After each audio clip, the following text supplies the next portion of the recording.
Building downtown. Building downtown. Hey, it's Building Downtown, and we are transitioning on our journey from east to north. Don't forget to follow the show at the Building DT. Make sure you follow and subscribe wherever you get your podcasts: YouTube, iTunes, Spotify, Google Play, everywhere else. And if you've been following along to the show, you've probably been following along to the King of the Dot Grand Prix, which is going down every Sunday on Twitch. The East just ended yesterday. That was October 4th, if you're listening in the future. Great performance. The events have been fire so far. We're moving into the North, and one of the bigger names of the North is about to join us. He's a guy that he makes you look at him while he's killing you. He's a bigger name in this entire tournament. He's not one of the guys that's getting an up-and-coming shot. He's got big numbers. He's been on Wild and Out for season after season. So if this episode doesn't do at least 1 million views, I blame it totally on this fucking guy. Welcome to the show, Corey. How you doing?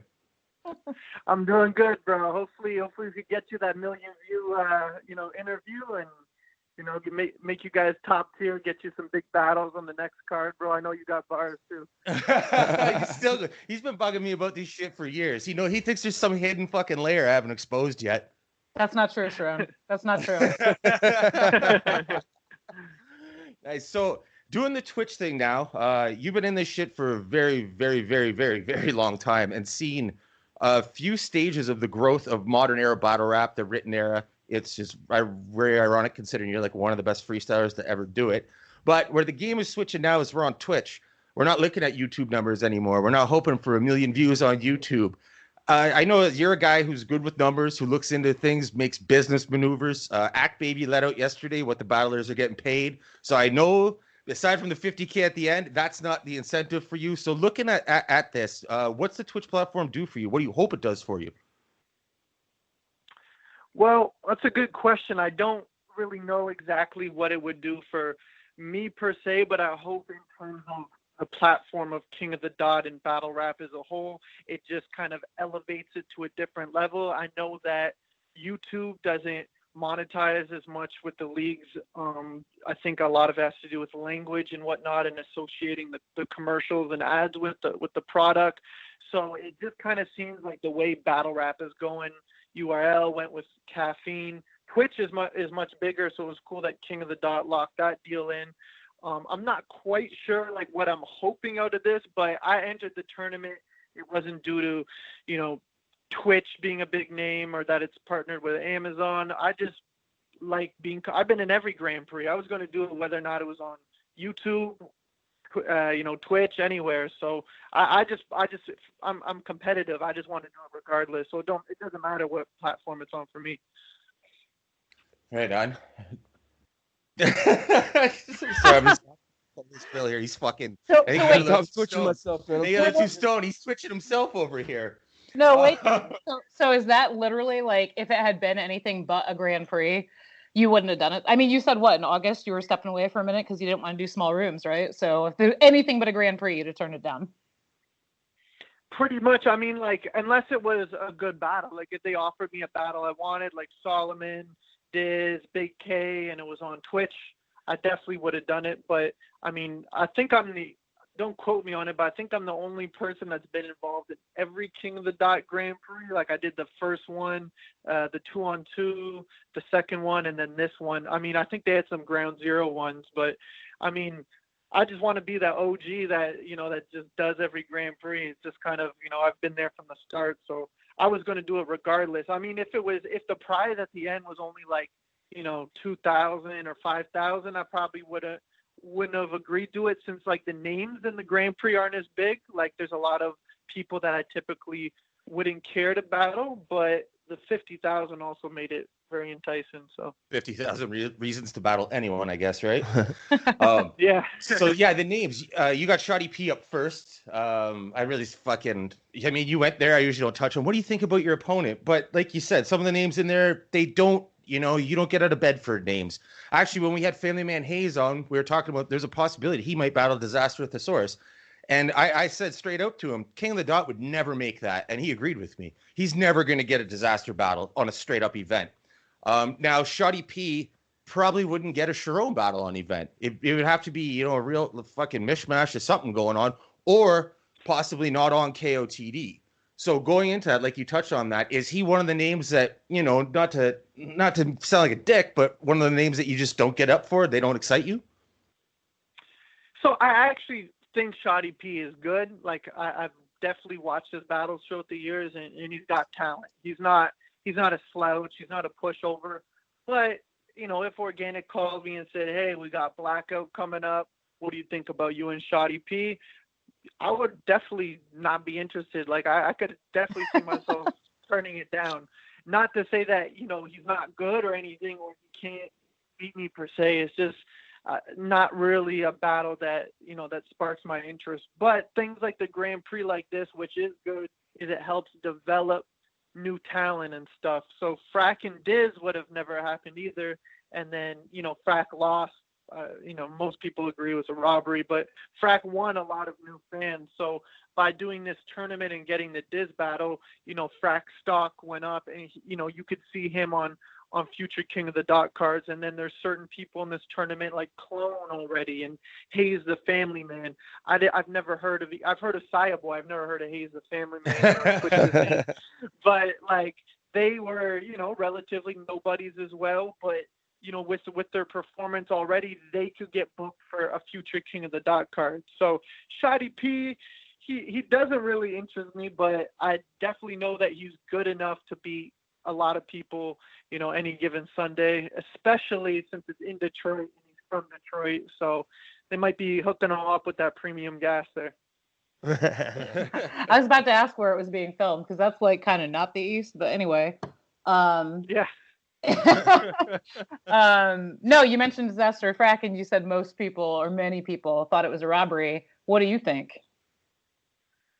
Yeah, I mean, I don't think Frack destroyed him and absolutely killed him, but I think Frack comfortably got the second and the third round, and may have got the first. I'm not sure the first was close, but I think Frack at least got two of the rounds, and he had the best moment of the battle, which was the paper prop. So I thought Frack won, but people got to realize that politics run deep in everything from MMA, boxing, battle rap. When there's money on the line, when there's judges, especially battle rap's not sanctioned like other other sports or whatever you'd call them. Like some of those people were friends with Disaster. Like that doesn't happen in other sports where someone's literally Chuck Liddell's neighbor and is judging one of his matches. Like that doesn't really happen in other sports. So there's definitely going to be more robberies in the tournament. So it is what it is. But I think it's good they implemented the Zoom judges. I think that will cut back on a lot of the in-room biasness. Well, how do you feel about the system that they got? Do you think it's working out? Obviously, there's going to be some hiccups. Sorry, we did talk to Direct about this. You know what I mean? Whatever happened had to happen for it to upgrade. You know what I mean? Because in the next event in the South, I think they really showed that they grew. You know what I mean? They showed the advancement. They showed that they learned from their mistakes. I really hope there's going to be not too many robberies anymore, but I think they're doing a great job now. I was going to ask you, have you judged anything? And how do you feel about the system they got going on right now? Yeah, I have judged things in the past, and it's hard. I've actually literally judged some. It was like smaller name battles. It was like random leagues, just doing a one-off event. And I remember I judged one battle. It was like years ago, and then I watched it back on YouTube, and I thought like the guy I picked to win actually lost. So I could see how that could happen. Like sometimes in the moment, it's hard to make a split-second decision when it's debatable. So I've judged, and it's harder than it looks when you're in the moment. And then also King of the Dot, I think they're doing good. Like obviously a mistake happened in the first round. They learned you can't have 4 judges in the room when there's a clear favorite or someone's from out of town. So the fact that they have 2 Zoom judges now eliminates a lot of the in-room and coast bias, because Fresh Coast and a lot of places are going to be a bit biased towards their guys. And then I still don't know what's going to happen in round 3, because round 1 and 2, like I'm in the North Division, we do it in the North. But then in the third round, they have like a twist. If you look on the bracket, the picture, they have colors on it, and they integrate the divisions. So the North and the East actually battle each other in the third round, but they haven't said where the battle's taken place yet. So I've definitely said like it shouldn't take place in the North or the East, because that would be pretty biased. They should do that maybe in like the West or something. Oh yeah, fuck the production crew and their poor vehicles. Yeah, straight up. Are you've agreed with me. We've had this conversation over the years, fucking more than once. Judge battles that's the best battles. I know you like being in them. Definitely. I know you like watching them. I take it you're excited to be part of judge battles. How long has it been since you've had a judge battle that you participated in? That's a good question. Was it Pat? I think it was. Yeah.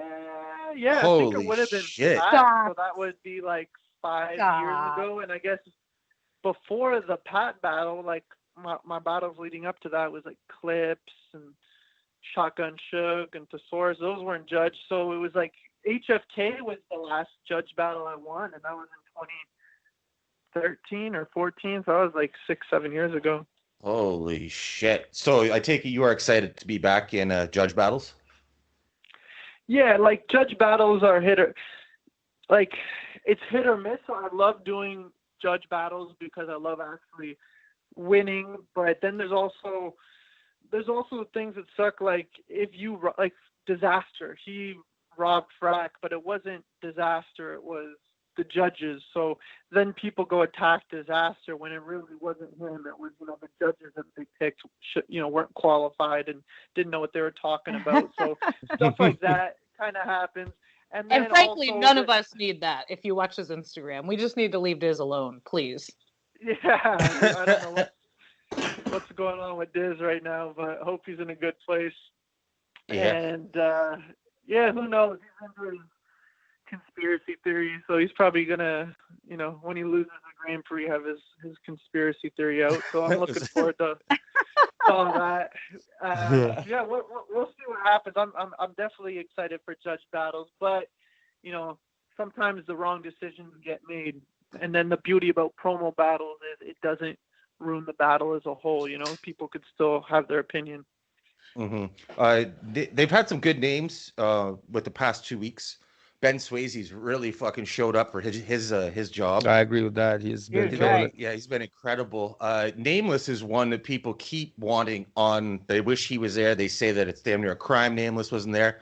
As a guy who competes in battles, he's judged some of your battles. Well, at least one that we know of, the Pat Stay one. What do you think it would be better with him there, or is his style a little too old compared to what's going on these days? In terms of battling or judging, not battling. Yeah, I mean, he kind of invented the format. He was the first person to bring out the notebook and called it the Nameless 2.0 judging system. So he broke it down, and he had his own system. And the criteria that he developed is pretty similar to what King of the Dot is using now, a round by round scoring, similar to boxing. So he kind of developed that, and yeah, I think it would be good to bring him back. He's kind of like the OGs in judging. Try it out, see if he does well and people agree with his opinions, and it doesn't hurt to switch it up. But yeah, Ben Swayze, they may have to give him the $50K. He's been killing it. Kid Capri there yesterday, that was fucking awesome too. He did a good job. Yeah, so I was surprised when I heard Kid Capri was doing. I thought, I didn't know how in tune he was with battle rap, but it seemed like he had a firm grasp of it on it. So Kid Capri killed it. Yeah, definitely. And Ice-T showed up. Immortal Technique showed up. Shit. Yeah, Ice-T, he was showing love. Immortal Technique is one of my favorites ever. Like, I'd say he was top 3 most listened to on my in my high school days on the MP3 player. So Immortal Technique definitely is in tune with battle rap. He actually showed up to a lot of the old school grind time events and didn't want to be on camera. He hosted a tournament back in the day with Poison Pen, and the winner got to, I think, open up for him on one of his shows. And yeah, he's been showing love. I actually met Immortal Technique about 7 years ago when I was on my BET run. Halfway through it, he messaged me on Facebook and was like, yo, when are you doing your next battle? I'm like, oh, I'm doing it every week on BET. And then I won my next battle, and he's like, yo, come check me in Harlem. So I did my battle, took the train, met him at Harlem, and just got the Harlem experience from Immortal Technique. Like he brought me to his crib. He was showing me like his rhyme books. We were just like, I don't really speak politics that much, but I was like really interested to hear his take on it. You just, got like, to with soaking him, in right? all the knowledge.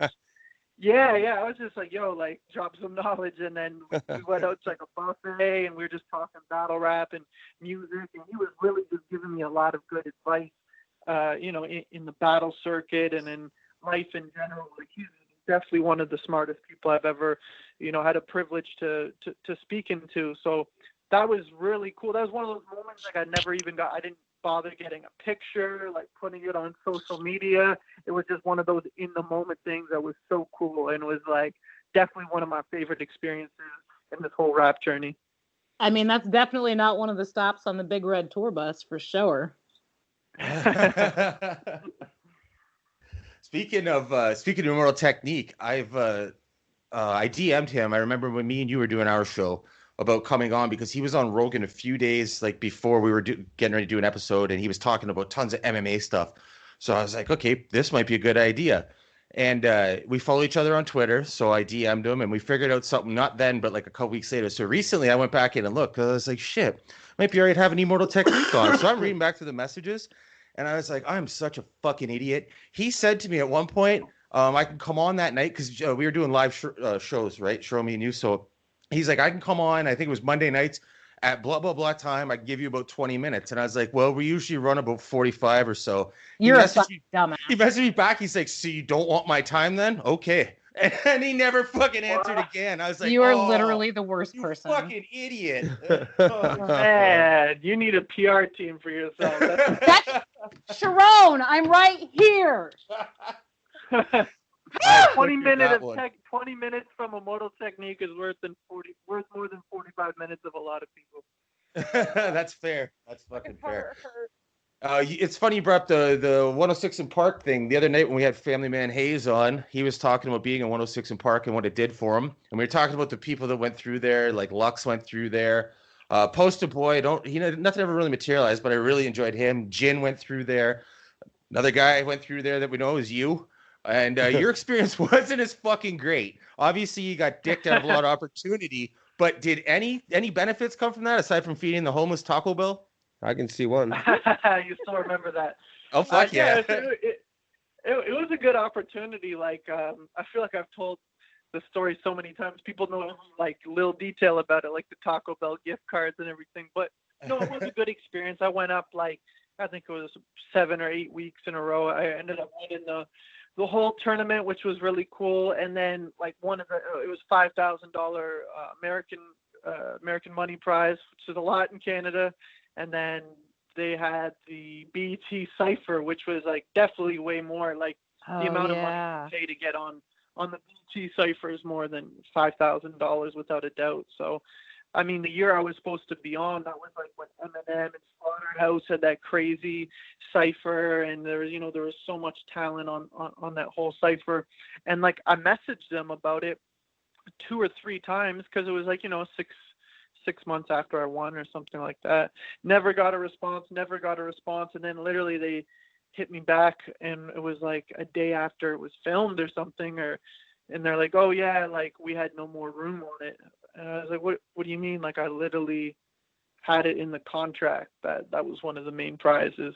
And they just said, sorry, we have no more room on it. But I had it in writing and everything. So I was like, man, this is fucking crazy. So I put out that diss track. It went viral, got picked up by a lot of people, like even media like CTV in Ottawa and stuff. So the next year they actually did hit me up, and I got on the cypher with Papoose, Remy Ma, Jaron Benton. So it was cool that I at least got to get on the next year. So I mean, at the end of the day, it was still a good experience, good exposure. Did you ever catch any feedback or flack, since obviously as times went on between then and who you are now? You've rubbed shoulders and shook hands with a lot of people in this industry and other industries, like hip hop industry, entertainment industry. I mean, not battle rap. You shit on a lot of people in your own cipher that you released. Did anyone ever say anything to you? Did you ever bump into anyone? So I've seen some of the people, but like when I battle or when I rap and I name drop, it's just like how Eminem does it. Just he says that like it just fit in the bar, it fit in the rhyme scheme. It's nothing personal. It's just battling and just a punchline. So no, I met some people after. I think like and I'm trying to think like Rick Ross, 2 Chainz, like they never said anything. I don't even think they ever saw it. And obviously that was a setback, pretty devastating, I assume, right? You were expecting something and then you got fucking screwed out of it. It's 106 in Park. KOTD is where your heart is. What was more devastating, the loss to Pat and the way that whole shit went down, or the getting fucked out of the BET opportunity the year it was supposed to happen?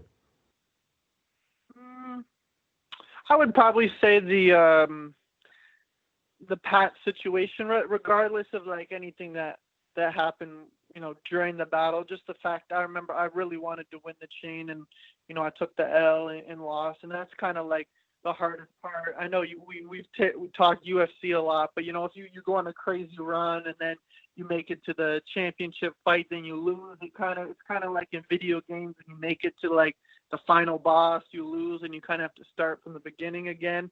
Kind of feels like that, So that's what I love doing. So I was definitely upset when I took the loss to Pat, but everything happens for a reason. So I took 6 or 7 months off, regrouped, came back at it again, and just kept pushing forward. So you're saying you wish Organic was Dana and you were Frankie? Pretty much, yeah. So while we're on this, since you're an MMA fan, I feel like you are very qualified to answer this question. Is or was Direct or not the early 2000s Dana White of battle rap? Direct for sure. He took battle rap to a place that would have never, like, this whole tournament wouldn't be happening without Direct. URL wouldn't be happening without Direct. Like, Direct took all the talent after the Scribble Jam days and the WRC days. There was just so many talented rappers out there with no platform. It was just a bunch of good battle rappers, and there was no platform. YouTube's out now.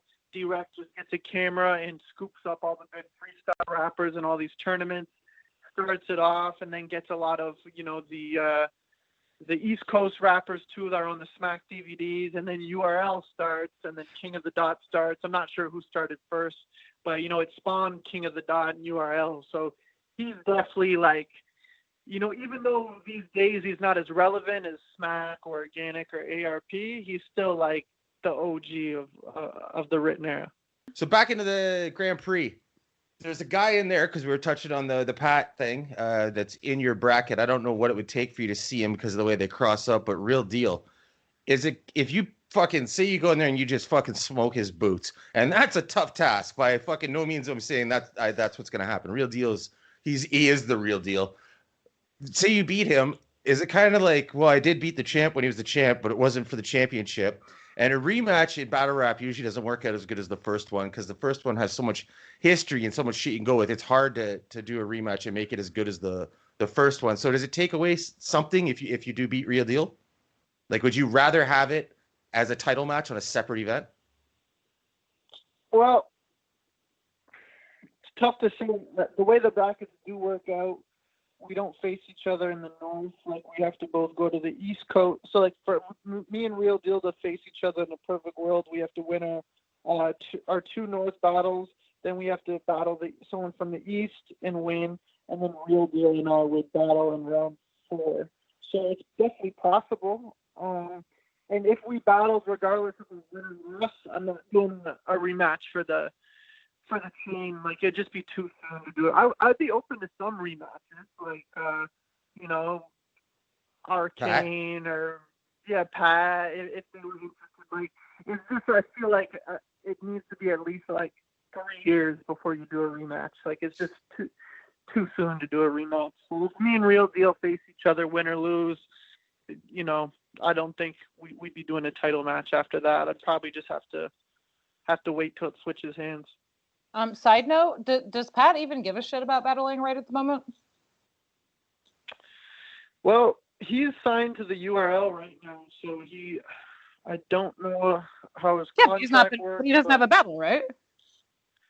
Well, he had a battle with K-Shine, but it's just something to do with he's in Nova Scotia, and the way that they're set up with COVID, like it's a lot harder and stricter restrictions than it is in Ontario. So like he would have to come back, like he'd have to quarantine a lot more and take all these tests and stuff. And he just said with his kids, like he wasn't able to pull it off. So I think he's kind of waiting until COVID dies down. If and when, fuck yeah, that's think the thing too. We right away as the announcements are coming out, right? It's like we're waiting on the North, and obviously fucking Charron, fucking, and then it's like, oh, we ain't got a whole lot of Canadian representation. We got Joey, but that's it, right? Just you two? Yeah, just me, Joey, and Organic. Oh yeah, Organic. That's like Amy said. Amy said a few episodes ago. Fucking aside from it being a Canadian promotion, there's not a whole lot of Canada going on in this shit. But is that why? Because of travel restrictions? Yeah, I think a lot of it has to do with travel restrictions. Like, we don't even really know if we can get across the border. We're going to try. Hopefully it works. Like, shit, seriously? It depends who you get. Yeah, like, it just depends if the guys or girls being a dick or wants to let you through. But wait, correct me if I'm wrong, but what I've been reading is that it's much easier to get into the States as a Canadian than it is to get into Canada as an American. But you have to deal with quarantine or hiding from quarantine, depending on where you're going. You have to do 14 days each way, I'm pretty sure. Well, it depends on where you go. Like New York is like 14 days, but like I don't know what's happening in Michigan or in somewhere else. I don't think it matters where you go. I know from Vancouver, even to go from Vancouver, it's from Ontario to go to BC, it's still 14. You still do 14 days each way. At least that was when it was peaking, right? I'm not sure what it is now, but you still did 14 days each way, even to go to Vancouver, just across Canada, right? So I'm pretty sure the states would be the same. I would imagine so. Well, we have 50 states, and every state gets to pick their own rules because we live really? we live in a real fucking fun place down here. So that's what I'm saying. Like, it seems like it depends on where you're going and what each state has going on, and if you're flying or driving. Yeah, we'll be fine. So we'll see what happens. It should be good. Like, I know it's a lot easier, like you said, to get in the States than it is to get into Canada for American, but I don't think it should be a big deal. But when I do get back, I know I have to quarantine for 14 days. So, yeah, I'll just be chilling, watching battles, Netflix. Dude, imagine continually moving forward, quarantining every 4 fucking weeks, man. Yeah. Maybe I should just lose in the first round. Fuck this shit, I'm going home. With fucking the whole Wild 'N Out shit that went on, cancel culture got Nick Cannon out of there for I'm still not sure why. What do you do now? I know you got fashion going on and other shit in your hands and Foot Locker commercials and all kinds of stuff, but that must open up your time. Or what's going on with that? Is there a possibility of that being booted back up with you back on it, or what the fuck do you do now that that part of your life is at least on hold? Yeah, the Wild 'N Out stuff was on hold regardless. So before Nick Cannon got canceled by Viacom, the whole show was postponed due to COVID because they need a live audience for it to work out, So was going to be on hold. That was going to be on hold regardless. He did get canceled for making some anti-Semitic comments. I know he's since apologized, and then there was an article online saying that Viacom and him have mutually agreed to potentially work together again in the future. So I'm not sure if what's happening with that. Like, I speak to cast members, and everyone's kind of left in the dark for that. And then, I've been just doing other things. Are you still on a contract that's up in the air? Like, or is there any obligations you have to fulfill still, or you're let go completely? Well, we just do it season by season. So anytime that there's a new season, we sign on for a contract, and it just lasts that season. So I actually did sign on for another season, but then the COVID shit happened. So I'm not sure. Maybe I do have to fulfill one more season. But I think if this shit gets canceled, then, you know, they don't pay us before we do the season. We get paid during and after. So if it so doesn't get picked up again, then I guess I don't have any obligations to fulfill. I just, you know, hope the residual checks keep coming in. So I have an embarrassing question for somebody who actually has a college degree in radio and TV, but has never worked in it and doesn't watch TV. Every time I think of a season, my brain goes two places. You know, there's 4 seasons in a year, right? And then for whatever other reason, when I think of TV, I think of a season as like a year. But I also know they're not actually a year long because they're like certain quarters or however it runs. How long or how many episodes is an actual season of, well, not in your case, but like a general normal show? So for a while now, it is varied from 16 episodes to 28 since I've been there has been the lowest and the highest amount. And then in TV, a lot of the TV shows that I've watched were about like 12 or 13 episodes. Right. And then, you know, Netflix, it's kind of like 10 episodes now. It seems to be a pretty much a standard. But I guess it depends what network you're with and everything. But typically we did about 2 seasons a year. We would do we'd start filming one in about April, May, and then we would start filming one in about November, December, give or take a month every year.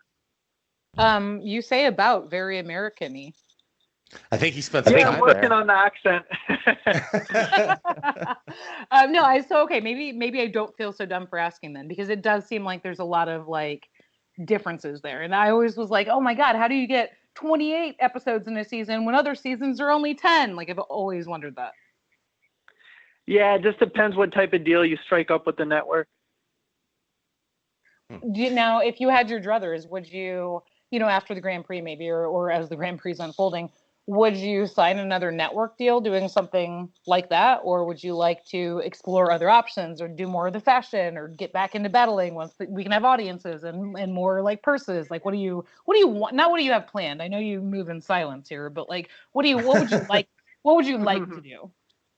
Well, before COVID, I was in LA and I was taking acting classes and I was getting some auditions for some commercials, no movies, but commercials. I had one for J.C. Penney that I got an audition for. If I would have got it, it would have been like, I know. No, you are perfect. You are perfect for J.C. Penney for people who don't know you. Exactly. I have J.C. Penney, J.C. Looney, the Canadian version of it. I did an audition for that, and like, it was so weird though, because like the way they did it was like a lot different than, so I've done some auditions and like they give you a script when you're in like the hallway there, like not before, like, you're out there for a few minutes and they hand you a script and, you loosely memorize it, have it in front of you and do your audition. For this one, it was like the weirdest audition. Like I got there and then, we're waiting outside. I went to the room and then they're like, pull up a picture of a dog on your phone. So I'm like, all right, I pull up a picture of my brother's dog and or a picture of you with a dog.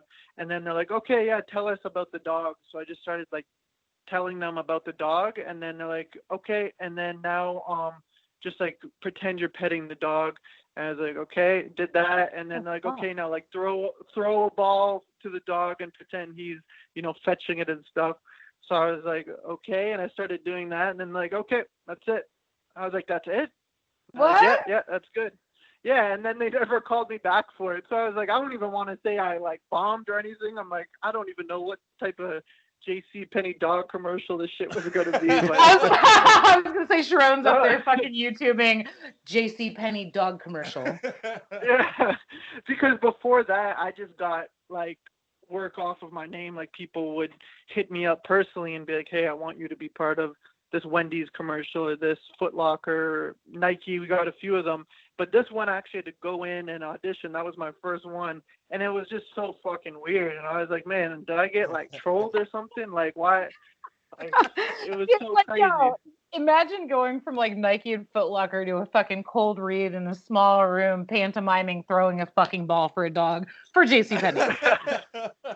I was pissed. I was like really not enthusiastic about it. I was like, so corny. Like, they were like, nah, bro, that was a pit bull in your commercial. We got a poodle. Sorry. It was super, super trash. I did some like smaller ones before that, but it was for like, you know, other smaller brands and stuff. But JCPenney is pretty notable brand, so I was pretty like hyped and, you know, a little nervous for it. Then when all that happened, I was like, man, like, this is fucking weird.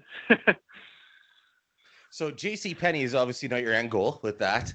You mentioned no movie auditions. Are you trying to get into movies, TV shows? I know you've mentioned before that, I don't know if this was to me or on our show or an interview I watched you in or whatever about, or no, I think it was some print interview I read of you the one time saying about like hosting. Your ideal gig would be hosting a battle rap show. But it, like even like a host of a show, like fucking, are you trying to be like the next Ryan Seacrest? Like what's the end goal with this TV shit?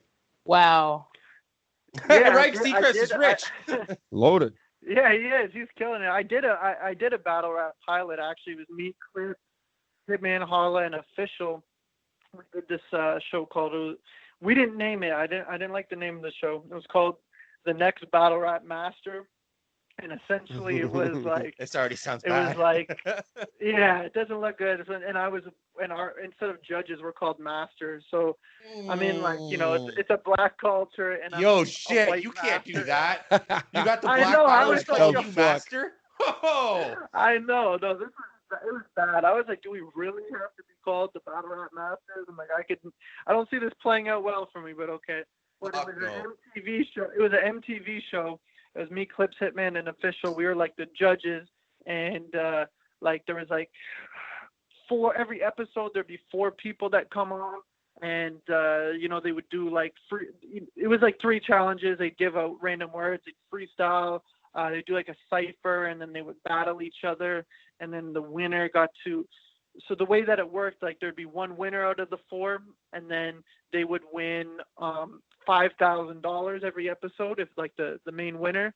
But what they can do is say, I want to double up and call out one of the judges to make it 10,000. So if they battle us and beat us, they get 10,000. But if they lose to us, they actually get 0. So they get to like decide what they want to do it with the money. So we filmed one episode. This guy named E-Money ended up winning, and it called out Clips to do the battle. And it was like, I think it was 2 rounds, and it was like 1 minute 30 seconds each. And then they did the battle, and Clips definitely won it. And it was a cool episode. Like it could have got picked up, I guess, but MTV didn't end up picking it up. But yeah, the concept definitely actually sounds pretty cool. Yeah, maybe a little tweaks with the master. Wait, did you say E Money or G Money? E. Okay, G Money is also a person. All right, go on. Yeah, so it was a cool show. I think so. MTV, I think what they said was they needed like a bigger name attached to it, because since we're all like on Wild 'N Out anyways, it doesn't really like add anything for them. But you know, it was still a cool experience. And I'm with the agency, and they hit me up like 2 days ago and said they have like a Zoom audition for me. So I don't have the script or anything for that, but you know, still waiting on that. Of them. Nice. Yeah, So I know. In the Zoom auditions. Is like acting the actual end goal, like movies, TV, or is that just something you want to add to your portfolio? I would say, yeah, that would be a good end goal for me. It's one of the things. It's one of the things I'm looking forward to doing. So that would definitely be fun what to kind do. Of part? And just Sorry, go ahead. Any type of part, really. Like I think like the type of role that I would excel in would be like a Michael Cera type super guy role, or like a American Pie, Jimbo, whatever his name was, like something like that. I would be good at.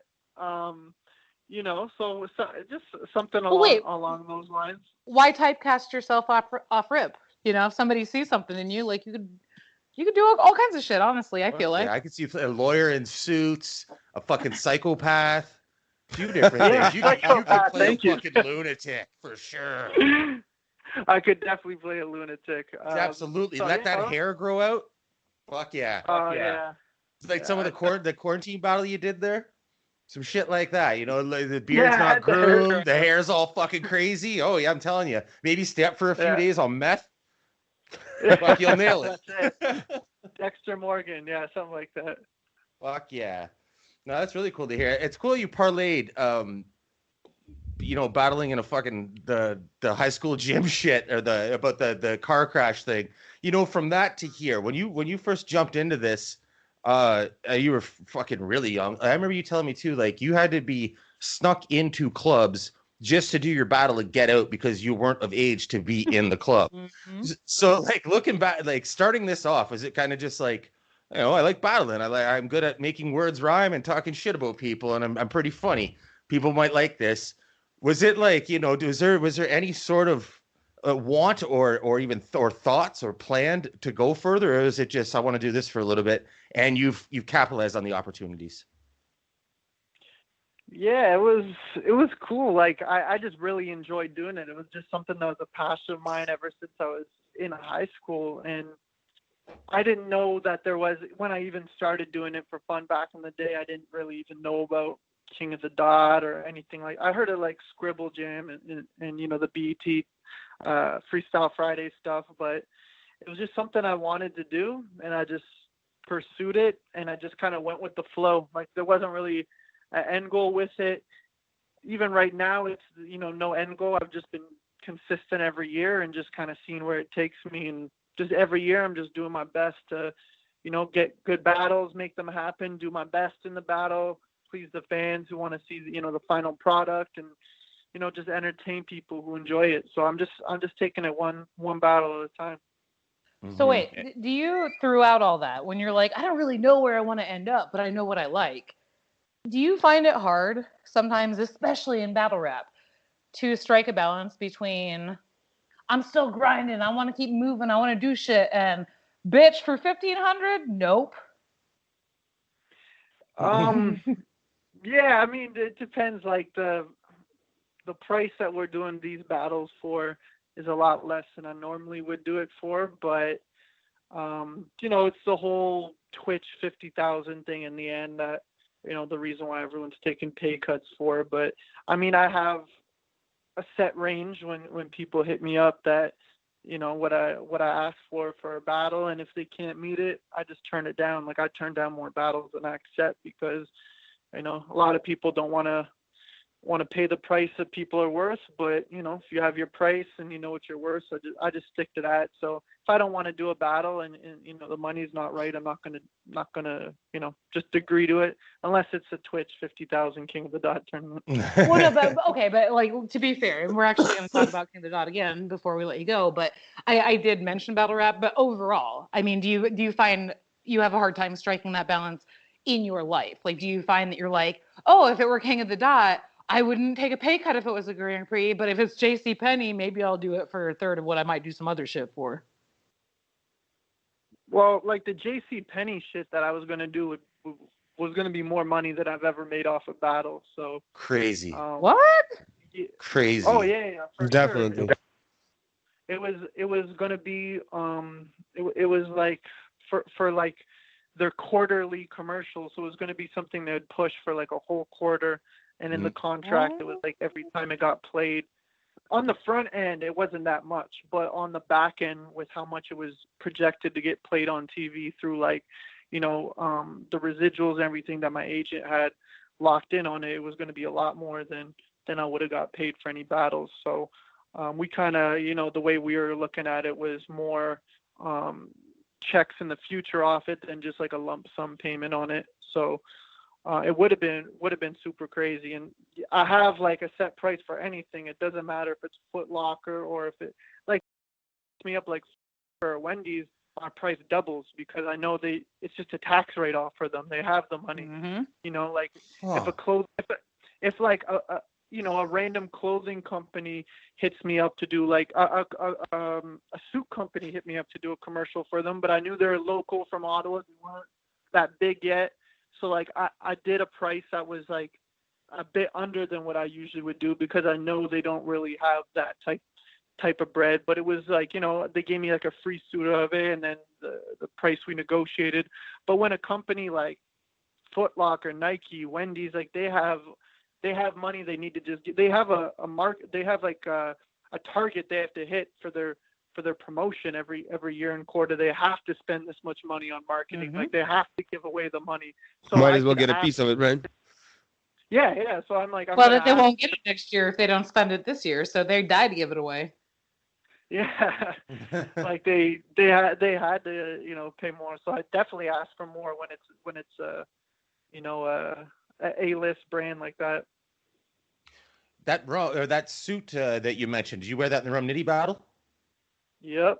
I fucking knew it. I knew it. I was like, I watched Krill and I watched that together, and he was like, "What the fuck's he wearing a suit for?" I was like, "I guarantee someone's paying him." As soon as you just mentioned it, I was like, "Fucking Rum Nitty battle." I know it. Yeah, I knew it. It's funny because everyone's like, "Yo, I thought you were gonna have an angle with the suit." I'm like, "Nah, it's just a sponsor." I fucking knew it. Nice. That is awesome. As if you guys had Auk on the podcast, though, leak it he really doesn't work for King of the Dot. Then that's the slogan. We didn't have him on the podcast. Not yet. I was earlier. I was saying what he let out last night. It was on the broadcast on Twitch. Yeah, he fucked up a bit. Yeah. The first. What did he say? I didn't see it. Every battler in the tournament gets paid $500 to $1,000 per performance. He didn't even say per performance. He just said the grand prize is $50K, but they are getting paid to show up. So we assume it's for each bracket and each battle, but he didn't even really specify that. He just said 500 to a grand. Yeah. So he's awesome though, at hosting. Him and Lush together. Yeah. How long have you? I assume you've crossed paths with him before. Yeah. When did I saw it. Must have been like a decade, like anywhere from 8 to 10 years ago. It's been a while, so I don't know if he's been active in the battle rap scene since. I haven't seen him, but he's really good at his commentary. So hopefully, he keeps it up with King of the Dot. Who knows? Maybe you could get something with Twitch. You never know. Mm-hmm. He's excellent. It's nice to see Lush back on the scene. All the people involved at the top end of this are the Poison Pens, the D-Rex, the Lush, the Organic. Okay, Gully's, but right there, Gully's. You don't see Gully's face yet, but everyone we talk to, other interviews that I watch, people keep bringing up Gully's name, so I know he was an intricate part in this. And it's like Team Good Guys is at the fucking helm of this thing. It's nice. Yeah, it's good to see a lot of people involved in it again. It's fun, and it brings King of the Dot back to its its main components. Why people loved it. They started with the Grand Prix back in the day, so it's cool to see it unfold again. Oh, this is amazing. I hope this is going to be a yearly thing. I would love to see that. A season thing. Shit, right? Season thing. There you go. Well, wait. No, make it like the 2000 or 2020, 2021, 2022. Do something like that. At least every second year, Fuck yeah. I really enjoy it. But you know what?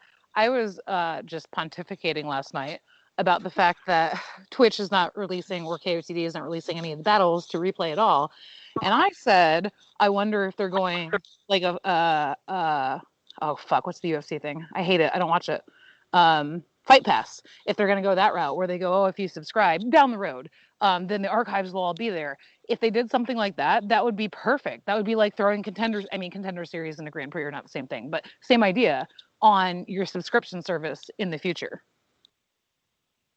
Yeah, that kind of seems to be the route everyone's going. Like if you look at, people, Blockbuster's out of business. Like people are just signing up for Netflix, Hulu, Amazon Prime, paying, $10, $15 a month, and they have access to a whole bunch of content. And it just kind of seems to be the way that the world's going right now. Just have access to a bunch of content, pay a monthly subscription.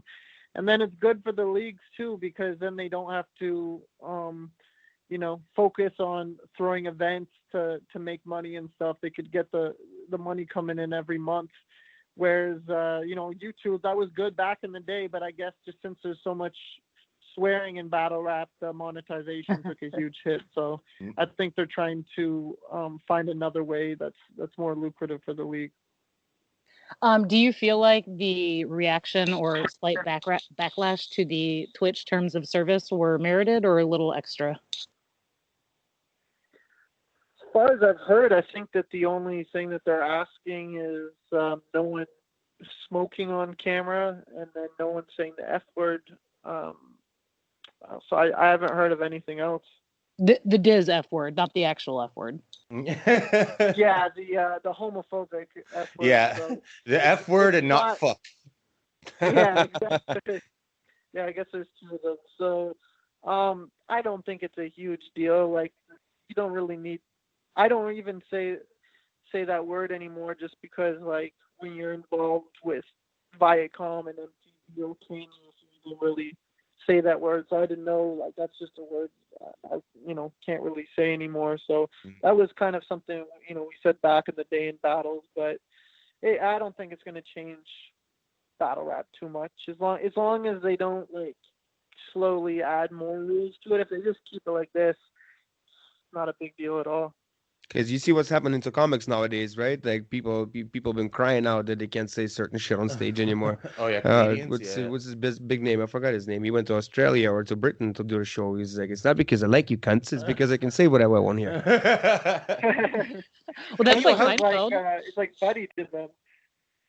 Who? Like, Sorry. when you call someone a cunt in Australia, it's like, "What's up, buddy?" Like, they say, like, "Oh, that's a sick cunt." Like, that's like a compliment to them. Like, they don't get offended by anything. So. See, Amy, just pretend we're in Australia. I don't get what are you talking about? I say that shit. I don't get offended. No. I guess you already do pretend we're in Australia. No, I was saying that same thing with Seinfeld. Like, years and years and years at this point ago, he refused to do any more college tours because he was like, these motherfuckers are too sensitive. I can't say shit. Really? I thought Seinfeld didn't even swear. No shit. No, he does, but he years ago just refused to do any college locations. Huh. Well, like, people are taking it too far. Like, people in Spotify are trying to strike because they want Joe Rogan to be censored, but like, it's just like, come on, you guys, it's a pandemic. You guys have 6-figure salaries and you're upset because you don't agree with someone that's, one of the main attractions to your job that, that's paying you. He's valuable to your platform.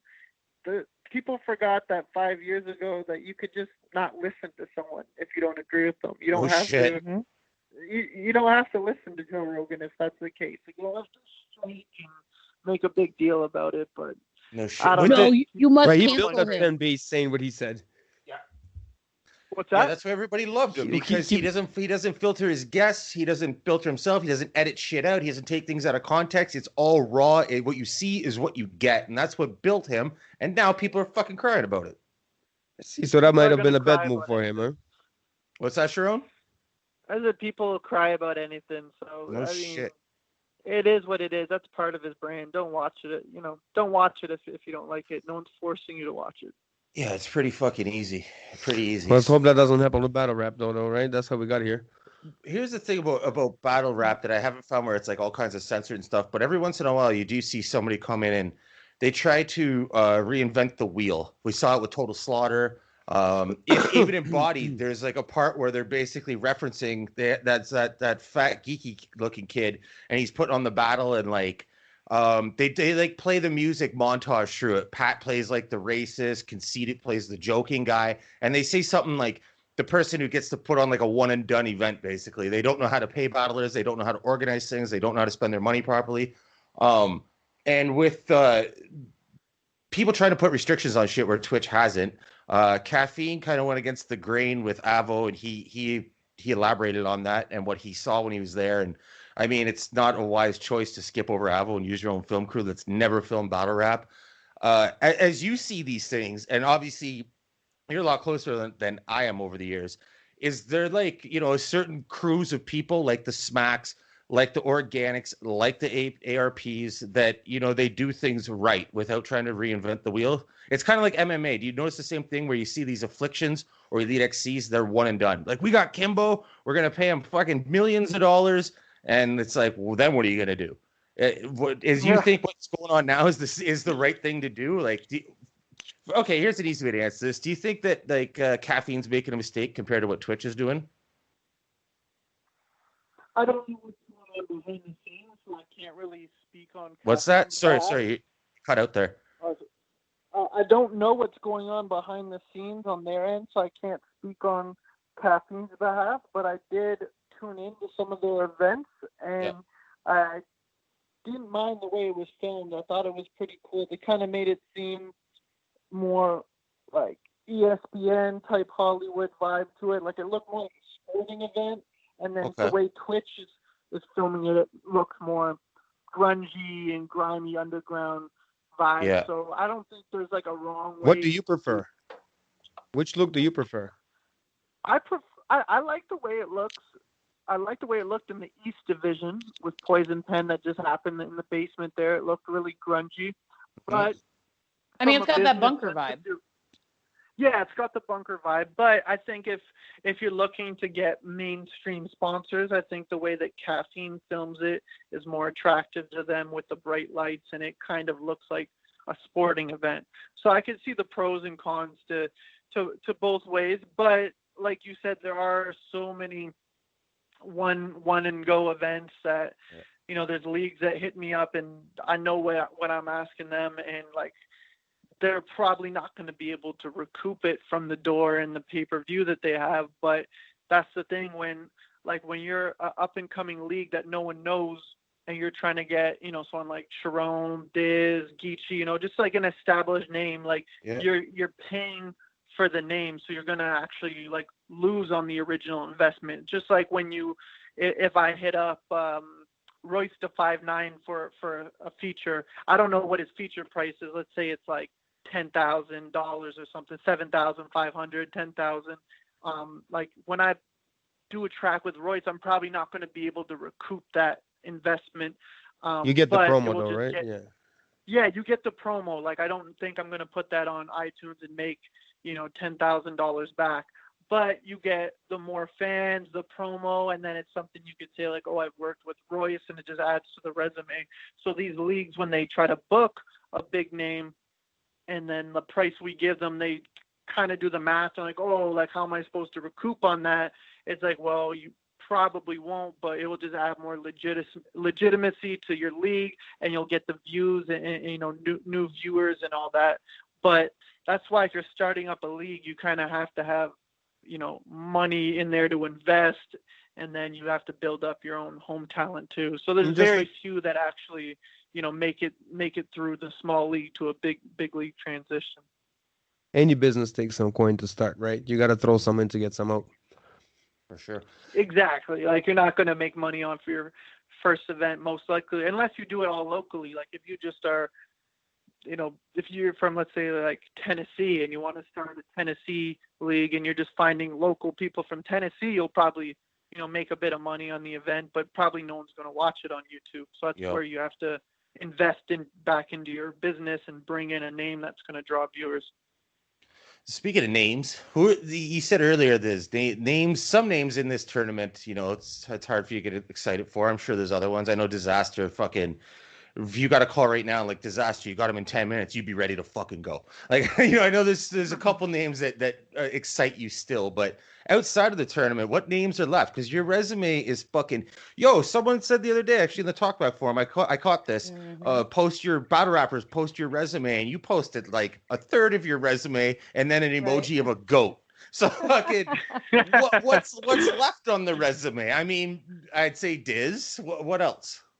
Who else? Yeah. In terms of like King of the Dot type battlers, Diz, Big K, Iron Solomon. I would battle Jonah if he was like, I don't know what his stance is with battle rap anymore. I would battle Fresco. I don't know what he's doing. Real Deal. We did a 2-on-2 battle, but that's different. So I battled Real Deal again. Wasn't it Real Deal and Fresco?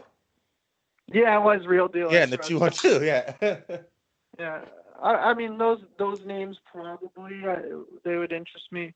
And then URL, like, I don't know, like Hollow, or That would be I don't fun. even know if he is. He hasn't really battled in URL recently, I don't think. But yeah, I know Susur. Dude, we would all watch that battle in a second, though, for sure. Fuck yes. Fuck yes. Actually, Hollow and I had something planned out before. It was right before coronavirus, and thank God we didn't go through with it because we would have lost money. But we were, after me and Chef Trez had that battle that came out that everyone loved, and we had the bonus round. So Hollow and I were going to be planning like just a one-off event where we were going to book 4 battles, but it was each going to be one round. It was like a 1-rounder written, and then the second round was going to be a 4-bar back and trade-off, like the way me and Trez did. Yeah.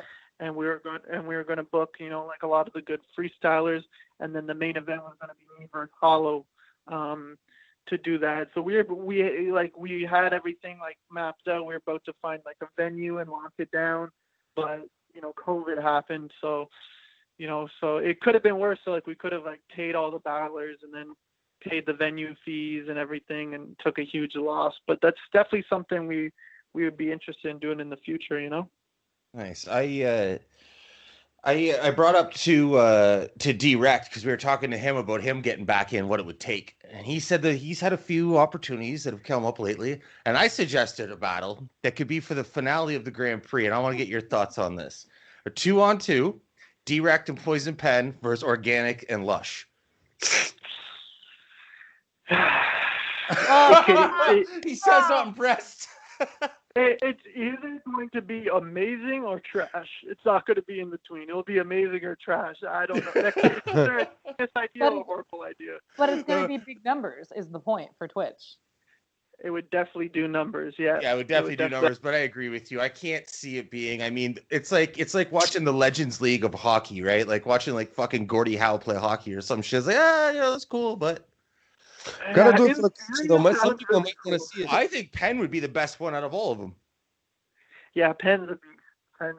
Direct is a great freestyler. Lush and Organic are great freestylers too. I've asked Organic about if he would battle again, and like the way he describes it is, it's like you don't want to see if Dana White goes and does a UFC match or even like a promo MMA match, it gets his ass whooped. It almost like takes away like the legitimacy of his position. Like, people would just be like, shut up, Dana, you just got your ass beat. Like, why are you talking?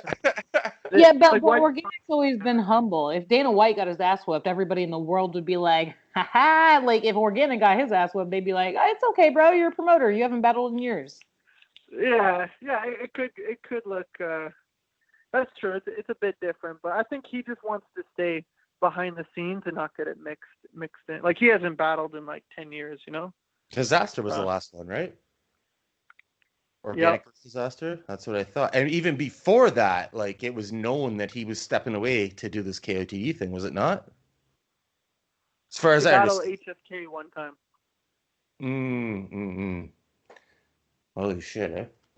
All right, so a couple quick things that we'll touch on here before we get the hell out of here. As we've been talking to everyone in the GP that we've had on about this, whether they're battlers, whether they're captains, whether they're just people like Nameless, who aren't part of the culture as much anymore, but definitely have something to say. Obviously, you consider yourself the front runner in the North. I know you're not a guy who lacks confidence, so we're going to skip right over that division. Looking at the other divisions, who do you see coming out on top, and who do you think are dark horses? So, West Coast, dark horse, Saint. Front runner. The Source coming out. The Source. Yep. The Source. South, dark horse, Clone, Chef Trez, front runner. East, whoever wins between Head Ice and Excel, is going to win the whole East. I think Head Ice and Excel are the two best out of the four left in it. And then the North, the North hasn't happened yet, so it's a bit harder to speak on because they have someone like M City who I haven't seen in years. He could be really good. Joey is definitely, I would say, the dark horse in the North Division. Not too many people are familiar with him. He's Canadian, so it's, I definitely want to cheer for him on that. And he's got a lot of aggression, so I think Joey would be North as a dark horse. And I think the North is the toughest division. Like, there's this dude. Have you guys seen Gage battle before? I have not. That's what I like about this too. There's like I've been a guy or two in every division who I have been unfamiliar with. And one was actually fucking Scotty, and I saw today you battled Scotty, and I've like freaking seen most of your battles, right? I've been following your career since fucking day one, and I was like, he battled Scotty. I never heard of him, right? Gage is someone who I'm not familiar with. What are your thoughts on him? Yeah, Scotty, I've definitely been familiar with him. A lot of people aren't. He's good. I battled him in Houston. Gage, he's dope. Check him out. He's dope. He did really good. I actually had him beating So Severe, but it was close. Like, it wasn't a robbery. It was like a preference battle. But Gage, check him out. He had a one-rounder against Goods and a one-rounder against Averb, and he was fucking amazing against those two guys. I had him winning both of those battles. Huh. So, and those are heavy hitters he's going against, and you have him winning, eh? Yeah. Nice. It's a preference battle for both of them. Like, it was debatable, and no one got killed, but it's kind of the underdog effect. I never heard of him, and he held his own against them, so it's kind of like, oh shit, maybe he won that. It was close, but Gage is fucking really, really good. Marv One is really dope. That's my dark horse. Yeah, Marv One is super dope. You're obviously my front runner, right? Like, but Marv's my dark horse. Real Deal is amazing too. He's a champ. Like, I truly believe the North is the toughest division, and Gage is he's no joke. You're gonna see what I mean. He's gonna be the clone of he's gonna be Clone's clone for the South Division, North Division. He's gonna shock a lot of people. Oh shit, he's gonna be Clone's clone. I like that. Clone did come through, so I'd be looking forward for that. Yo, what did you think about that, by the way? Friggin' Carter Deems. I think everyone in the world loves Carter Deems. If not, you probably hate your fucking life, like, to a point nobody can understand, right? Aww. But so you really want to see, and this is not like, I haven't seen anybody mad about Clone, because the Clone's performance was awesome. But watching Carter stand there for those fucking, 6 minutes, 2-minute rounds, and fall apart. What were your thoughts on that, watching that? Because you haven't choked yet. You haven't melted down in a fucking thing yet. But looking at that, watching that, what do you feel watching a guy like that go through that? I turned it off after the second round. He's my homie. I'm not trying to see him go out after. No, I meant it in a good way. I turned it off after the second round because I knew it was over. Like, he got killed, and it's like my way of virtually throwing in the towel. Like, I'm like, enough's enough. So I didn't even see the third round, but he was just getting destroyed, and it is what it is. I predicted that he was actually going to lose that battle because Carter's one of those people that needs a bit more time to prepare. And then I know he definitely has, like you stated before, he has anxiety when he raps. So I kind of figured the crowd not being, as big and receptive, that I had a feeling that, if he's not getting that reception, it may throw him off a bit. And, I predicted Clone winning, but I thought Carter would do better. But it was definitely hard to watch. But at the end of the day, Carter is still one of the most entertaining people to do this, and just like a top-tier human being. And he's so good that, it's just going to be something that people forget about in the future. He'll come back, and he'll have more time to prepare, and I'm sure he'll put on a great performance and mock that performance, Wasn't even a question about that. Yeah, for sure. It seemed like he didn't have enough time. I was watching it with my girl, and she was just like, "This looks like bullying. Turn it off." Yeah. She literally felt uncomfortable. But I've heard an opinion that I don't remember who said it, but somebody said that he stumbled so much, and he kept stumbling, Carter, because he's naturally a freestyler. So when he was trying to remember his lyrics, the shit was just popping up top of his head. Do you think that hurt him, being so good at a freestyle that he couldn't come up with the lyrics back? He just kept on throwing shit up top of his head. Yeah, I mean, I've choked in battles without choking and people knowing. So we have our shit memorized to a T. Like it's in a certain order.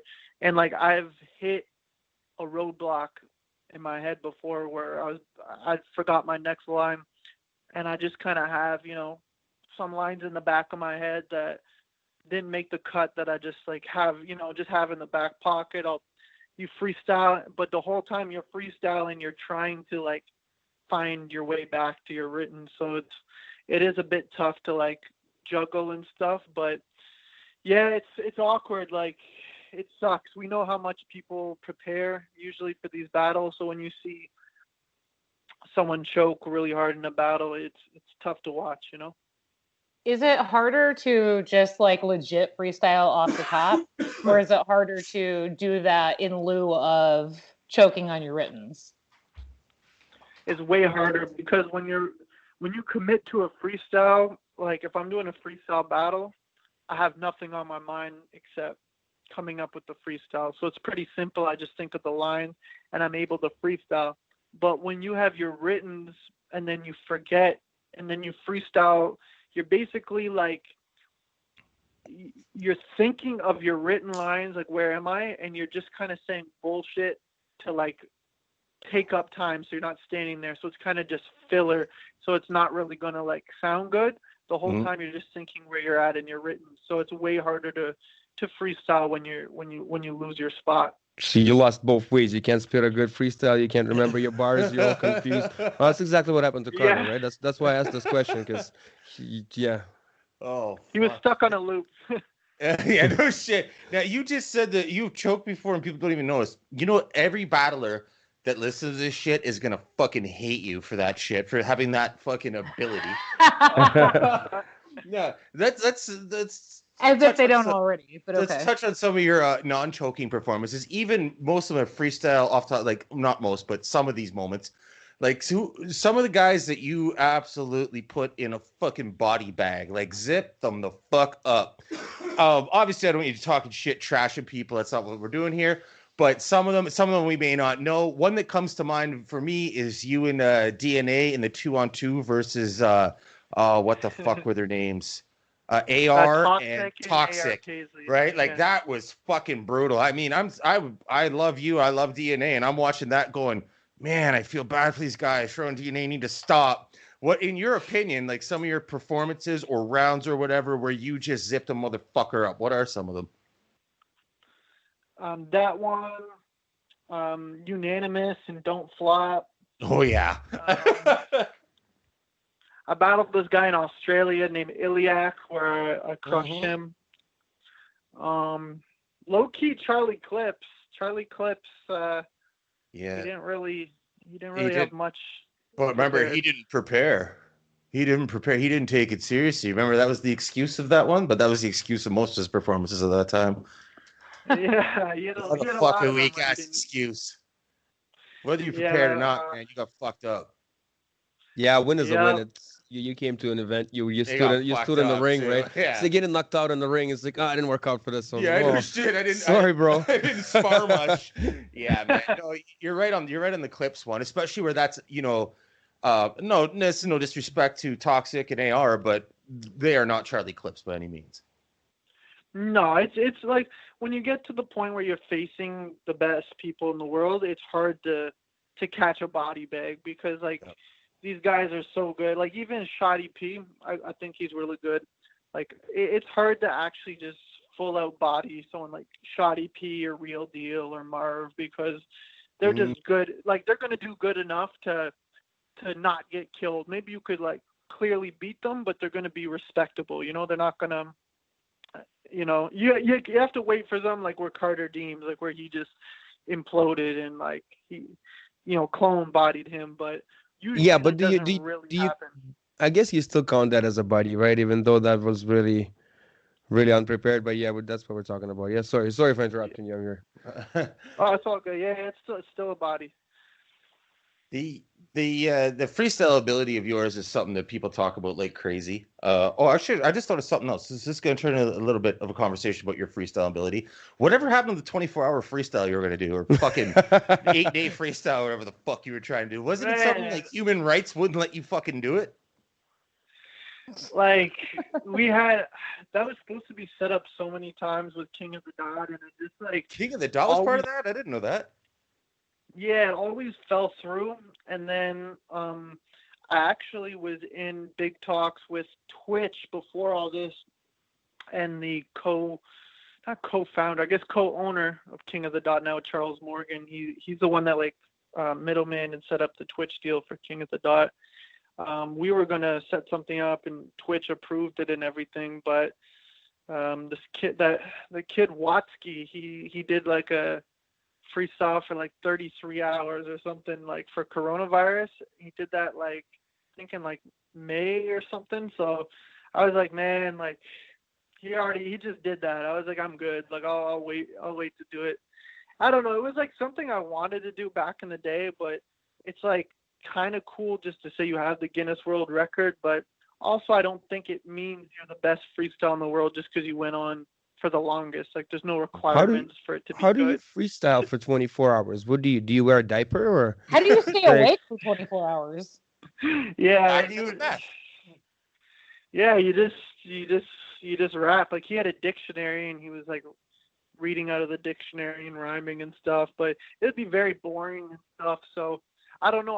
I'd want to, like, if I was going to do it, I'd want it to where it had a lot of sponsorships behind it and promotion, where I could do it for like a charity and make it a good cause and like raise some money for it. That would be like a motivation for me to do it, like to give up my time, because that would hurt. Like Watsky, he posted a picture after and his lips were all fucked up after bleeding and shit. Like, it doesn't look like it's not money something. for a Guinness record?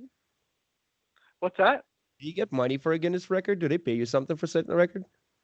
No, you have to pay to Oh, so you lose money. Yeah, you have to pay. This sounds like a terrible idea. Yeah, I get exactly. what you're saying. Well, So wait, what charity though? You just said like what if you did it for a cause? Like what would that be for you? Probably like autism awareness. I think that was expected.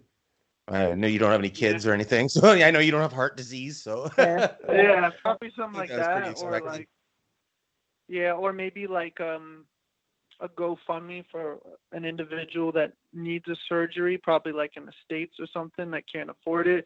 You know, something along those lines. But at this point, to like do it for myself, I don't really care, just because it looks really painful and like it just doesn't really look like it's going to be much fun. So I'd want it to be like a sacrifice for a good cause.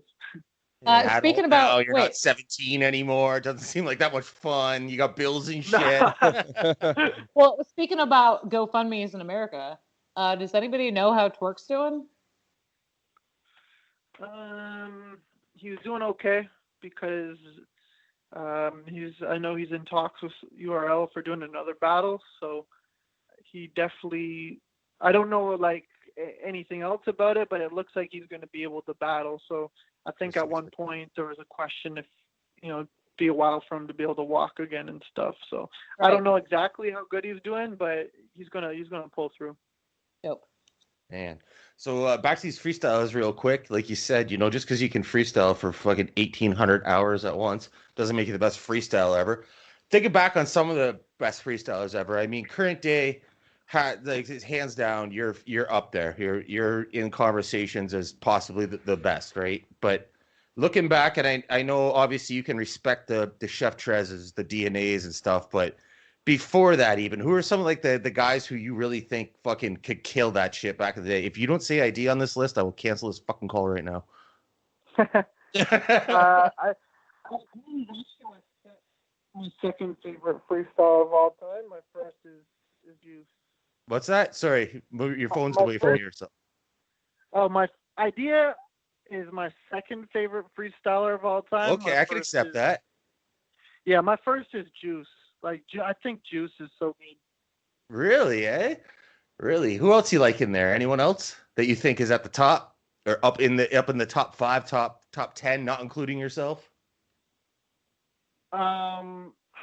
If you're not sold on Juice, look at Juice, R.A. the Rugged Man. No, we're not gonna have to fight about this shit. The question is, Idea is my second favorite, though. I think Idea is amazing. Let me top 5. How about that?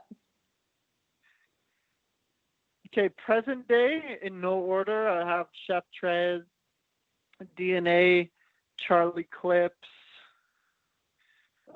Disaster, and Bangs. He is really good. Okay, not really that popular, but All right, Bangs is good. Okay, and then like top 5 of all time, not present day. Of all time, I have Juice, Idea, then probably trying to think of any old. You know what? Like Ilmac and I'd probably have to put Ilmac and Thesaurus in there too, just because of Scribble Jam, and Justice is really good. Justice is good. From Australia, he was really good. So I don't know, like it depends what areas you're including, but I just wanted to list a lot of people, so they're all really good. But what my favorite, like, watch Juice on Rugged Man podcast freestyle. It's insane. Your freestyle and Pat Stays was, I think, probably the best one I've ever seen. Oh, the serial killer thing. Yeah. That was fucking nuts. That was fucking absolutely crazy. In your opinion, you think that was your best freestyle, or is there shit that isn't even on video that motherfuckers will never see? The best shit is always the ones that isn't on video. That's just the way it goes. But the one on I did one on Tim Westwood. That was really good. The 15-minute one with Marv One, pulling out the albums and shit. That was crazy. Yeah, that was fucking insane. That one was really dope. Sorry, go ahead. Oh, I wasn't really going to add on too much. I think that one was really dope. And then I did another one. It's not on the internet yet, but it was another one with Pat Stay. That was really good too, but I think there was some microphone issues on it, so I don't know if it's going to ever get released. And as you see people crossing the more and more, we've had Jag come over, Cassidy's one, 40's back. Yes, that's what I was going to ask. All this shit. Here's an argument that we've been asking some people to solve on this show between me and Krill. How would Lloyd Banks do if he crossed over into modern era battle rap? Well, I mean, he did that on Pat Stay, I guess. Sorry, cut out. Can you repeat that? Here's an argument you can settle for me and Krill. How would Lloyd Banks do if he crossed over into modern era battle rap? You know what? I always say everyone deserves a fair chance. I have no idea because I didn't think 40 Cal would do good, and he did good. I thought Cassidy would do better than he did, and he wasn't good at all. Like Joe Budden was terrible. I wouldn't say he. But see, there's a difference between rappers. Like people like Joe Budden. I'm not too big on Joe Budden's music, but I haven't heard him do a lot of battle rap. Right? When we're talking Lloyd Banks, the whole career was based on beef and battle rap. Right? Battle bars, like gun bars and shit like that. Right? So I was pushing off this as in he would just have to make it a little more personal and just keep doing what he was doing, just without the beat, without in front of a crowd. Do you agree with that, or is that? Yeah. Because, like, you see what I'm saying? Joe Budden is not really a gun bar, raw beef type of rapper, right?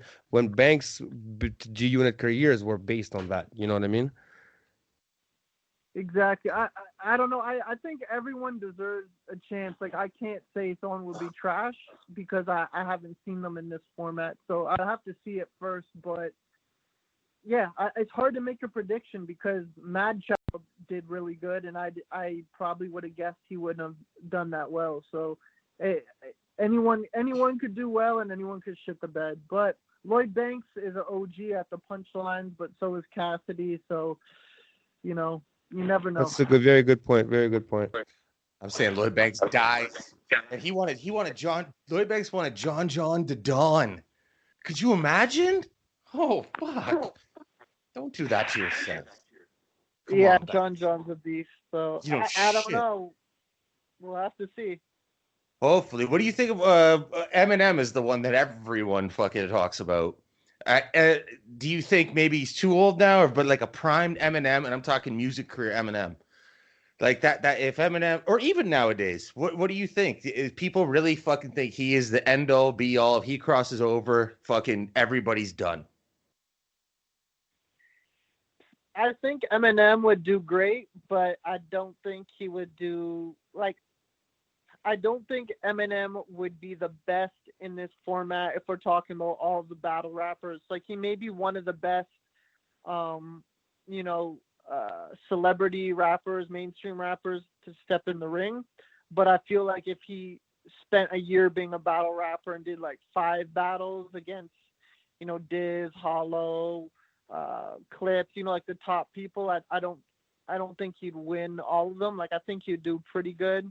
But Eminem would definitely be one of the best. And like, I personally think the people that would do the best are the people that watch the most battle rap and aren't tuned in it. So Eminem does watch battle rap. I think he'd do well.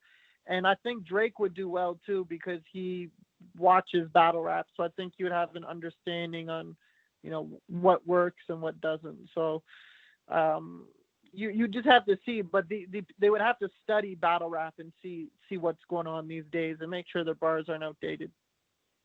You are the 4th person to mention Drake, like from this For culture. Yep. The 4th person.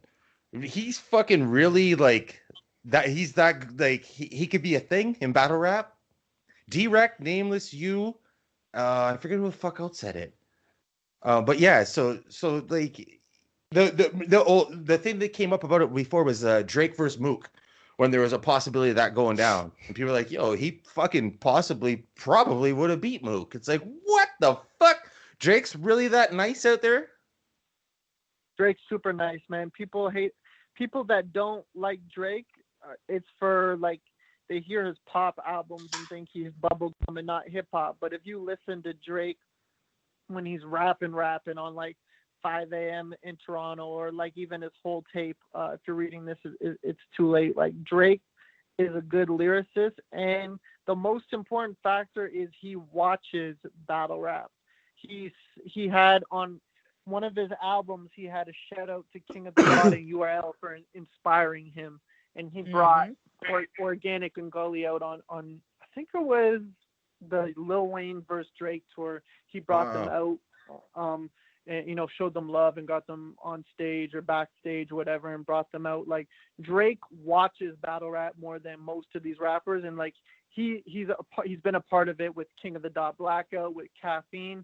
So Drake is going to come out there and he would drop battle rap references. He would talk about battle rappers. He would talk about, things in the battle rap community. Whereas a lot of people like Cassidy and Lloyd Banks would come out and just kind of rap, what they want to rap about. But I think Drake would actually, do more homework and is more knowledgeable on battle rap. And he would come out and say the things that people wouldn't expect him to say about battle rap and be like, oh shit, I didn't even know he knew that T-Top fell off stage, or that, back to back was pretty surprising, right? But when that shit dropped, I did not expect that out of Drake. Yeah, I mean, he's getting awards off of diss tracks, and like he had crazy lines in there when he said, "Is that a girl tour, or your world tour, or your girls tour?" Like that. Those are lines that would work in battle rap. See what you're the second person that said that's exactly the same bar. That exact same bar. That's what D-Rex said. D-Rex, like, if you listen to this, that exact same fucking bar, it's the same one D-Rex. You pretty much said the same statement. Yeah, same statement. He's like, that's a battle rap bar. Holy shit. I never even saw that interview.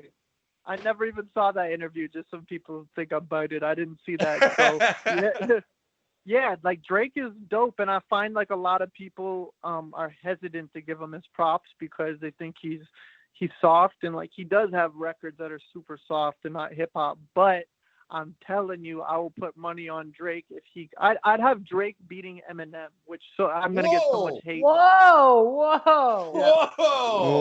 I think everyone here just fell on the fucking floor. What the fuck? Yeah, I don't know. On I the mean, spot I or give with it how to him much that he's prep? nice, but On the Shit. spot or with how much prep? Oh no, not on the spot. I don't know if Eminem on the spot because he could freestyle. I don't know about Drake, but no, like a month or two prep, like a normal battle. Damn, I'm a little startled here. All right, I'm out. I gotta go. No shit, I'm that's out. how you end the motherfucking show right there. That is the fucking woo. All right, Yeah. Charron, before we let Well, you no, go. wait. Oh. I got an ending to the show. Oh. Charron. Yo. Eminem is standing right in front of you right now, willing to do an off the top 2 seconds or 2 minutes. What do you spit off the top to get it popping? And bonus points if you incorporate the building downtown, because you've been talking a whole lot of shit, and we know you like to freestyle. So come on, brosif. I'm not gonna diss Eminem. I can't do that. Amy's 0 for 2. I know. I told you he wouldn't do it. Yo, I she said tried to so. get Organic to freestyle in her show in like fuck, it was like 2012, 2011. And Organic wanted nothing to fucking do with it. And he was like, Charron will do it. Charron will do it. And I was like, I was like, hey, you want to redeem yourself from like fucking a decade ago? Charron will do it. Joe got him to do it every time. I don't ask him because it's not my thing. But if you want to do it, do it. and I was didn't like, think he's you'd not have gonna the do it. fucking balls on you, Amy. Good for you. At least you try. No, I don't like just like freestyling when over the phone and stuff. Like I would do it on like a Skype interview with video, but just over the phone, it's just not really my vibe. I Well, told we you. might have to arrange that. When we then. switch to video in the very, very, very near future, we'll have to have you back and hold you to that. Yeah, I will do that. Oh, see, I didn't even say it. I told you. All right, go on. So, Charron, aside from the Grand Prix going on, is there anything else that you want people to be paying attention to you for right now, or tell them where to hit you up? What's up? Yeah, just check me out on Instagram, Charron KOTD, and yeah, just watch the Grand Prix. It's gonna be good. I think I just got a message like 20 minutes before I did this podcast, and I think that I'm going to be the second battle of the night. I think Real Deal and Times is first. So they've been starting pretty quick at 3 p.m. So I assume I'll probably be on at like 3:30 to 4. So make sure you're tuned in. Definitely. And have you heard any talks of any celebrities at this one? Will there be any iced teas or fucking, I don't know what we'd have from Canada. Jay-Z's going to show up? It's going to be in Detroit. So maybe So Eminem, all right. bet. Eminem, we're finally gonna get the freestyle battle. Charron versus Eminem, Detroit, Sunday. Tune in. No, no. But yeah, have you heard anything of anyone popping through? I haven't. I mean, it's Organic that's running it, right? And he's not from Detroit, so he doesn't really have the strings like that. Like Poison 10 was running New York, and he lives in New York, for years and years. So he has those connections. I don't know if Organic has connections like that in Detroit. But I mean, probably like maybe Royce or someone. I don't know. Shit, that'd be nice. Be cool whoever comes through, anyone at all. And if nobody comes through, I'm cool with that too, because I'm tuning in to see you guys. And like everyone else, tune in Twitch every single Sunday. All you gotta do is create an account. It's free. You can watch the KOTD Grand Prix battles going down. You don't even need an account. See, even better. You don't even need a fucking account. Go watch them. Bring in the viewers. Make sure you go subscribe to The Billion Downtown. You can follow us on social media at The Billion DT, or catch us on YouTube, iTunes, Spotify, Google Play, wherever you get your podcast from. For Corey Charron, thank you so much for giving us Thanks the for time. your time, bro. Amy Barton, Kirill Kasatskiy, I'm Jay Kelly. We out. Easy. Peace.